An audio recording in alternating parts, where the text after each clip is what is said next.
ತಾಲೂಕಿನ ಮೌದ್ಗಾ ಗ್ರಾಮದಲ್ಲಿ ಟಿಸಿ ಸುಟ್ಟು ಹಲವು ದಿನಗಳು ಕಳೆದರೂ ಸಹ ಹುಕ್ಕೇರಿ ವಿದ್ಯುತ್ ಸಹಕಾರಿ ಸಂಘದವರು ಅದನ್ನು ದುರಸ್ತಿಗೊಳಿಸಿದ್ದಕ್ಕೆ ಸ್ಥಾನಿಕ ಇಂಜಿನಿಯರ್ ನೇಮನಾಥ ಕೆಮಲಾಪುರಿ ವಿರುದ್ಧ ಗ್ರಾಮಸ್ಥರು ಆಕ್ರೋಶ ವ್ಯಕ್ತಪಡಿಸಿದರು.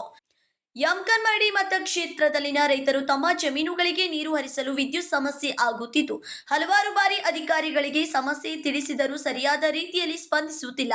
ಪ್ರಭಾವಿಗಳ ಒತ್ತಡಕ್ಕೆ ಮಣಿದು ನಮ್ಮ ಕೆಲಸವನ್ನ ಮಾಡುತ್ತಿಲ್ಲ ಎಂದು ಆರೋಪಿಸಿದರು.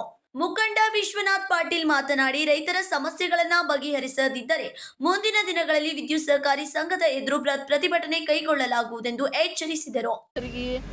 ಸಮಸ್ಯೆ ಮಾಡೋದ್ರಿಂದ ಈ ಸೊಸೈಟಿಗೆ ಇಲ್ಲಿವರೆಗೂ ಇಷ್ಟು ವರ್ಷ ಆಯ್ತು, ಎಲ್ಲ ಥರದ ಸೊಸೈಟಿಗೆ ಎಷ್ಟು ಆದ್ರೂ ಭೀ ಹಳ್ಳಿ ಬೋರ್ಡ್ ಇದ್ದಾಗ 12 ತಾಸು ಇಲ್ಲ ಭಾಳ ಆದ್ರೆ ಒಂದು 2-3 ತಾಸು ಹೆಚ್ಚು ಕಮ್ಮಿ ಆಗ್ತದೆ. ಅಷ್ಟರಾಗಿ ಬಂದು ಟಿ ಸಿ ಕುಣಿಸಿ ರೈತರಿಗೆ ಅನಾನುಕೂಲ ಇದ್ರೂ ಅನುಕೂಲ ಮಾಡಿಕೊಡ್ತಾರೆ.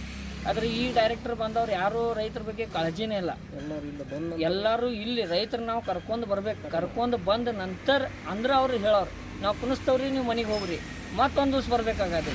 ಇನ್ನೊಮ್ಮೆ ಹಿಂಗೆ ಇದೇ ಪದ್ಧತಿಲಿ ಆತಂದ್ರೆ ನಾವು ಇಡೀ ತಾಲೂಕದಾಗ ಈ ಸಹಕಾರಿ ಈ ವಿದ್ಯುತ್ ಸಹಕಾರಿ ಸಂಘಕ್ಕೆ ಅತಿ ದೊಡ್ಡ ಪ್ರಮಾಣದಾಗ ಹೋರಾಟ ಮಾಡೋ ಇಚ್ಛೆ ಐತಿ. ಪ್ರತಿಯೊಬ್ಬರು ರೈತರು ಇಲ್ಲಿ ಬರ್ತಾರೋ, ಯಾಕಂದ್ರೆ ಆ ಭಾಗದಾಗ ಕೇಳೋರು ಯಾರಿಲ್ಲ, ಹೇಳೋರು ಯಾರಿಲ್ಲ ಆಗೈತಿ. ಈ ಸಹಕಾರಿ ಸಂಘಕ್ಕೆ ಯಾರೋ ಒತ್ತಡ ಮೇಲೆ ಹಿಂಗೆ ಮಾಡತ್ತಾರೋ ಅನ್ನೋದು ಗೊತ್ತಾಗ್ತಾ ಇಲ್ಲ. ಇದು ನಮಗೆ ಇತ್ಯರ್ಥ ಆಗಬೇಕು, ಆದಷ್ಟು ಬೇಗ ಆದಷ್ಟು ಚಲೋ ಆಗ್ತೈತಿ. ರೈತರಿಗೆ ಇಂಥ ಅನ್ಯಾಯ ಕೆಲಸ ಮಾಡಬಾರ್ದು. ಈ ಸಹಕಾರಿ ಇಲ್ಲಿವರೆಗೂ ಹೆಸರು ಒಳ್ಳೇದೈತಿ. ಒಬ್ಬ ಮಾನ್ಯ ನಮ್ಮ ಹಿರಿಯರಾದಂಥ ಅಪ್ಪನಗೌಡ್ರ ಕಟ್ಟಿದಂಥ ಸಂಘ ಐತಿ. ಆ ಹಿರಿಯರ ಹೆಸರು ಕಾಯುವಂಥ ಕೆಲಸ ಈ ಕಮಿಟಿ ಮಾಡಬೇಕಂತ ನನ್ನ ವಿನಂತಿ ಐತಿ. ತಮ್ಮ ಹೆಸರು? ನನ್ನ ಹೆಸರು ವಿಶ್ವನಾಥ್ ಬಸಗೌಡ ಪಾಟೀಲ್.